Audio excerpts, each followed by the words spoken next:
আসসালামু আলাইকুম everyone, welcome to my another blog. আপনারা সবাই কেমন আছেন? আলহামদুলিল্লাহ, আল্লাহর রহমতে আমি এবং আমার পরিবারের সবাই ভালো আছি। তো এই তো আপনাদের আজকে দেখাবো খুব মজাদার একটি পিঠার রেসিপি। ডিম দিয়ে খুব সহজেই আপনারা এই পিঠাটা সবাই তৈরি করে নিতে পারেন, আপুরা বা আন্টিরা যারা আছেন। তো ফার্স্টে এই পিঠা হচ্ছে গিয়ে একটা বলের মধ্যে সামান্য কিছু পরিমাণে আম্মু পানি নিয়ে নিয়েছে। তারপর হচ্ছে গিয়ে পরিমাণ মতো কি মানে মেজারমেন্টের 1 কাপের মতো চিনি দিয়ে দিয়েছে। তারপরে এই তো 2টো ডিম দিয়ে দিয়েছে। তারপর সামান্য একটু লবণ দিয়ে দিয়েছে। এখন সবগুলো একসাথে আম্মু ভালোভাবে একটা হ্যান্ডউইচ দিয়ে গলিয়ে নিচ্ছে। তারপরে এই তো মেজারমেন্টের 2 কাপের মতো আম্মু আটা নিয়ে নিয়েছে। 2 কাপ কি, এই তো 3 কাপের মতো। তারপর হচ্ছে গিয়ে এটা ভালোভাবে মেখে নিচ্ছে সবগুলো উপকরণ একসাথে। আর আপনারা চাইলে এটাতে ময়দাও দিতে পারেন, বাট এটা ময়দা না দিয়ে আটাটা দিলে পিঠাটা বেশি ক্রিস্পি হয়, খেতে অনেক মজা হয়। তো আম্মু অলওয়েজ এটা আটা দিয়েই বানায়। আর আম্মু আমাদের সবসময় ছোটোবেলা থেকে পিঠাটা মাঝে মাঝে বানিয়ে খাওয়াতো। তো ভাবলাম যে পিঠাটা তাহলে আমার আপুদের মাঝে বা আন্টিদের মাঝে পিঠাটা শেয়ার করি। আর পিঠাটা খেতে মাশাআল্লাহ এত মজা, চাইলে আপনারা চা দিয়েও খেতে পারবেন, আবার চাইলে এটা এমনিতেও খাওয়া যায়, এটা আপনাদের ইচ্ছা মতো।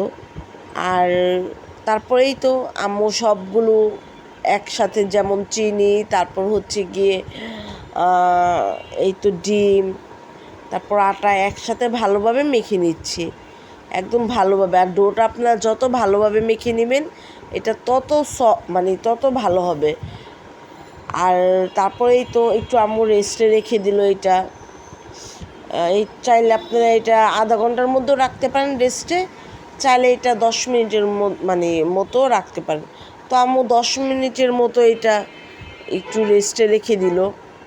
তারপর রেখে দেওয়ার পর এই তো এখন আবার আপনারা যেভাবে রুটি সাপোজ নেন, রুটি বানানোর জন্য আপুরা বান্টিরা যারা যেমন ডো থেকে একটু আটা নিয়ে নেন, ওইরকম পরিমাণেই নেবেন।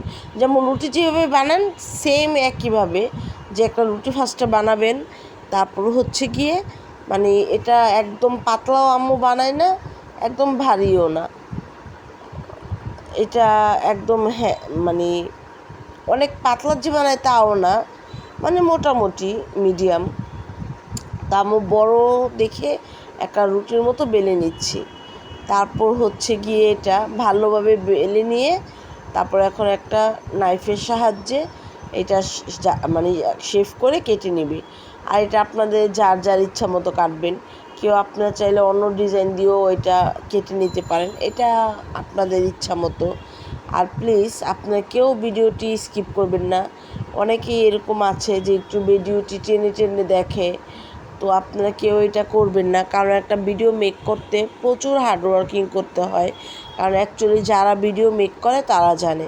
আর আমার ভিডিওটা যে শুধু রান্নার রেসিপি তা না, আমার এটাতে ডেলি অ্যাক্টিভিটিস, তারপর হচ্ছে গিয়ে ব্লগ, যেহেতু এটা ডেলি অ্যাক্টিভিটিস, তারপর কুকিং, ট্রাভেলিং, শপিং সব কিছু সহকারী। আর যেহেতু আমরা অনেক সময় বিভিন্ন আইটেম আপনাদের মাঝে দেখানো হয়, এই আর কি। সো আমার ভিডিওটা শুধু যে কুকিং তা না, সব কিছুই ডেলি অ্যাক্টিভিটিস এগুলো সব কিছু সহকারী। সো আম্মু এগুলো ইয়ে করে কেটে নিল, একটা নাইফের সাহায্যে কেটে নিয়ে এখন তেলের মধ্যে পিঠাগুলো দিয়ে দিচ্ছে। আর আপনারা যখন পিঠাগুলো তেলের মধ্যে দিবেন তখন হচ্ছে গিয়ে মিডিয়াম রাখবেন, চুলার যেই জালটা সেটা একটু মিডিয়াম রাখবেন। আর তেলটা ভালোভাবে একদম যখন গরম হবে তখন আপনারা পিঠাগুলো দিয়ে দিবেন, তাহলে পিঠাগুলো একদম ক্রিস্পি হবে, ভালো মতো হবে।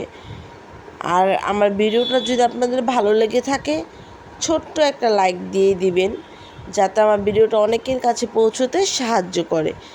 আর ভিডিওটা কেমন লেগেছে আপনাদের থেকে সুন্দর একটা কমেন্টস করে ভিডিওটা শেয়ার করে সাবস্ক্রাইব করে দিবেন। এই তো তারপর হচ্ছে গিয়ে পিঠাগুলো ভালোভাবে ভেজে নিচ্ছে। পিঠাগুলো খেতে এত ক্রিস্পি আর মজা হয়েছে, অনেক মজা হয়েছে পিঠাগুলো একদম। আর আপনারা চাইলে এটা আপনাদের শেপ অনুযায়ী কেটে নেবেন, যার যেরকম ইচ্ছে। তো আমরা এটা একটু ত্রিকোণার মতো করে কেটে নিই অলওয়েজ এইভাবে পিঠাগুলো। আর ভিডিওটি কেমন লেগেছে প্লিজ কমেন্ট বক্সে জানাবেন। আর আপনারা চাইলেও পিঠাগুলো এভাবে বানিয়ে খেতে পারেন। আসসালামু আলাইকুম।